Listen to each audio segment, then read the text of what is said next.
Bienvenidos y bienvenidas a Chañar Arcillo TV, el espacio digital del único diario auténticamente regional. En esta oportunidad nos encontramos con la directora del Servicio Nacional para la Prevención y Rehabilitación del Consumo de Drogas y Alcohol, Natalia Rifo, que en esta oportunidad nos viene a hablar un poco, ¿no?, del Comité Regional para la Prevención y Rehabilitación del Consumo de Alcohol y Drogas. ¿Cómo está, directora? Muy bien, muchas gracias por la invitación. Directora, empecemos lo concreto, ¿no? ¿Cuál es el trabajo que tendrá este comité? ¿Qué se va a materializar este trabajo de prevención en Atacama? Yo creo que es bien importante contextualizar esto en el marco del fortalecimiento de la Estrategia Nacional de Drogas. Chile tiene una estrategia 2021-2030. Las estrategias de drogas son políticas de Estado, donde los gobiernos, por cierto, le ponen sus énfasis y van siempre remirando cómo se puede ir fortaleciendo. Entonces, primero es importante contextualizar que este comité está en el marco de este fortalecimiento, pensando en un Chile post pandemia, un Chile post estallido también, un Chile en un proceso constituyente, que claramente cambian las condiciones de las relaciones, de la salud mental, en fin, eso como primera cosa. Y en ese sentido, la estrategia que teníamos o que tenemos hoy día vigente es una estrategia, yo diría más bien centrada en lo programático de Senda, que está muy bien, por cierto, que son las líneas programáticas, pero el componente que creemos que es esencial hoy día es el trabajo intersectorial.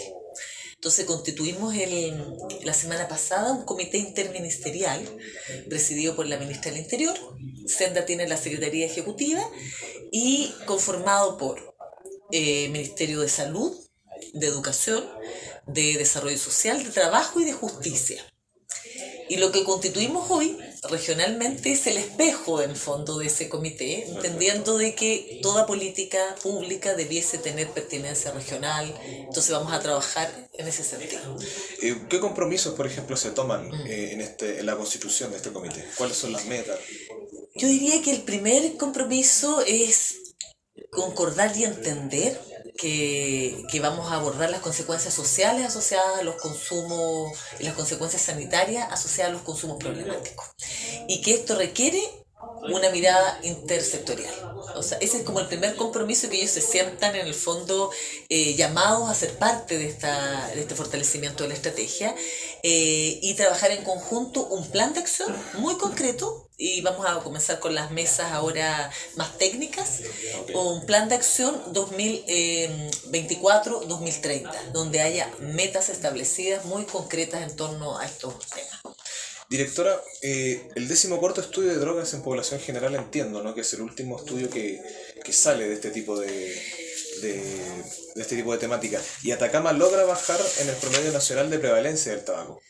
Sin embargo, seguimos superando los índices de alcohol. ¿Cómo será el tratamiento en particular de este plan para abordar esta problemática en específico del alcohol? Bueno, lo primero es señalar que cuando uno hace prevención en los ámbitos de sustancias lícitas e ilícitas, en general uno hace prevención a todo tipo de sustancias, digamos, en este caso alcohol, que es una droga, por cierto, lícita, y otras drogas. Efectivamente, en población escolar tuvimos algunas bajas, se mantiene estable los tranquilizantes. En población general, efectivamente estamos un poquitito en la región, un poco por encima en el consumo de alcohol. Acá es importante pensar que cuando uno aborda problemática de consumo de sustancias, tiene que hacer una prevención que en el fondo intente instalar culturas saludables. O sea, ningún consumo es bueno cuando es problemático, de ningún tipo de sustancia. Eso es como, entonces generalmente tenemos un mensaje más general. En el tema del alcohol, y hoy día lo veíamos con el delegado, es bien interesante porque tiene varias aristas. Sabemos que, por ejemplo, el consumo de alcohol está muy asociado a la accidentabilidad y a la ley de tránsito, en el fondo, que prohíbe consumir bajo los efectos de alcohol y otras drogas. Entonces, por ejemplo, por poner un ejemplo muy concreto, nosotros estamos haciendo fiscalizaciones, trabajando en ese ámbito, sensibilizando y educando que la conducción es absolutamente incompatible con el consumo, o el consumo de sustancias es incompatible, digamos, con la conducción, en el fondo. Entonces, estamos trabajando en prevención en esos ámbitos y, bueno, también en población general, digamos. Tenemos trabajo desde educación parvularia, digamos, todo el ciclo de vida en el fondo, para ir instalando factores protectores que hagan que los consumos problemáticos no puedan ser parte en el fondo de tu vida porque son incompatibles con otras cosas que uno hace, Claro. que es deporte, cultura, en fin. Pero es un tema porque no solo se mide el nivel de consumo, sino el nivel de embriaguez. Sí. Entonces, ¿qué nos puede contar de aquello? ¿Cómo están Es los que yo creo panoramas que en ese también eso sentido? es bien importante lo que señalas tú, que una cosa son los consumos problemáticos y otra cosa tiene que ver con los patrones de consumo. ¿Cómo consumo yo la sustancia? Claro. Y claro, nosotros tenemos datos y cifras respecto de acá y que hay mucha embriaguez en el fondo. Y cuando lo pensamos en niños, y digo, niños, niñas y adolescentes, porque los consumos problemáticos comienzan muy temprano, primero decir que bajo los 18 años ningún consumo es prudente, digamos, todo consumo es de riesgo. Y en el fondo estos consumos obedecen a un estilo, a una forma de ocupar el tiempo libre también. Creemos también y tenemos hipótesis que están asociados también a otras problemáticas de salud mental, a cuadros de ansiedad, por ejemplo, que han aumentado luego la pandemia. Entonces, en el fondo no es solo ver la prevalencia, el número, sino que ver todo lo que está asociado como factor de riesgo y como factor protector. La oferta, por ejemplo, en el caso del alcohol, cómo en el fondo disminuimos el acceso para los menores de edad de bebidas alcohólicas. Y ahí, bueno, ahora hay una nueva ley de alcohol, un reglamento nuevo, donde hay hartas cosas bien interesantes, como por ejemplo que se prohíbe la propaganda de alcohol en las camisetas, digamos, la cosa con el deporte. Hay un montón de restricciones que permiten, basado en evidencia, porque eso ha funcionado en otros países, ir restringiendo la compra en el fondo, para hacerlo sencillo. Usted nos comenta que hay distintos factores que afectan, ¿no?, a este proceso de embriaguez, de patrones. Cuéntanos por qué es importante entonces tanto que sea interministerial, intersectorial. Bueno, porque en el caso, por ejemplo, de salud, salud tiene una política respecto a salud mental y también el tema de alcohol. Salud tiene, por ejemplo, la atención primaria, que es la primera puerta de entrada a alguna problemática de salud, entonces tenemos que estar muy articulados y muy coordinados. Por otro lado, creemos que no solo es prevenir, sino que también tenemos que pensar en las consecuencias. Y ahí tenemos los centros de tratamiento, que son nuestros, pero en coordinación con los servicios de salud. Pero hay otra patita, que es la integración social. ¿Qué pasa con las personas que llegan a un centro de tratamiento, que pierden su trabajo y que necesitan volver una vez que están recuperados, están siendo acompañados por nosotros? Y ahí, por ejemplo, el Ministerio del Trabajo es fundamental. ¿Qué pasa con el CENSE, con alternativas de empleo, emprendimiento, en justicia? Hoy día conversamos, hay un tema de género, hay mayor estigma a las mujeres consumidoras, mucho más, piden menos ayuda por distintas razones, están a cargo del cuidado de los hijos o hijas, mucho, o de adultos, personas mayores. El 60% más o menos de las mujeres privadas de libertad están privadas de libertad por la ley 20.000. Yo no digo que no hayan cometido un delito, pero hay algo que mirar ahí, algo está pasando ahí. Entonces también tenemos, por eso digo que todos los ministerios en el fondo tienen algo que decir, desarrollo social, trabajamos con la Subsecretaría de la Niñez, en el marco de la Ley de Garantía, los servicios de protección especializada, las personas en situación de calle, y así podríamos enumerar muchas cosas que, bueno, ¿para qué decir educación? Hay un tema con la prevención clave, o sea, partir con la educación parvular en un contexto protegido, o decir, hay comunas o regiones que tienen más deserción, entonces tenemos que salir a los territorios a buscar a esos jóvenes y a mirarlos en otro lugar que no sea la escuela, entonces ahí también la comunicación es clave. Directora, voy a reiterar en un tema. Sí. Los datos muestran, ¿no?, que prevalece también el consumo de al menos una vez en la región, a propósito de la marihuana. Entonces la pregunta es, ¿este plan en el que se enmarca todo este proceso pretende llegar a la abstinencia o más bien es un uso responsable y recreacional de la sustancia? Es una muy buena pregunta. Primero, insistir en que nosotros trabajamos con todas las sustancias, legales e ilegales, en consumos problemáticos. Pero sí hay un concepto que es bien importante que estamos incorporando en la conversación. Primero, que es un problema de salud pública y que tenemos que trabajar reducción de daño. O sea, efectivamente hoy día hay que pensar que hay personas que van a entrar y salir, por ejemplo, del centro de tratamiento. Hay personas que van a tener consumo recreativo y no van a tener consumo problemático. Hay distintas modalidades. Queremos lanzar un mensaje, sí, o decir un mensaje muy claro, cualquier consumo de menores de 18 años de riesgo, o sea, en eso no hay margen, yo creo que eso es fundamental.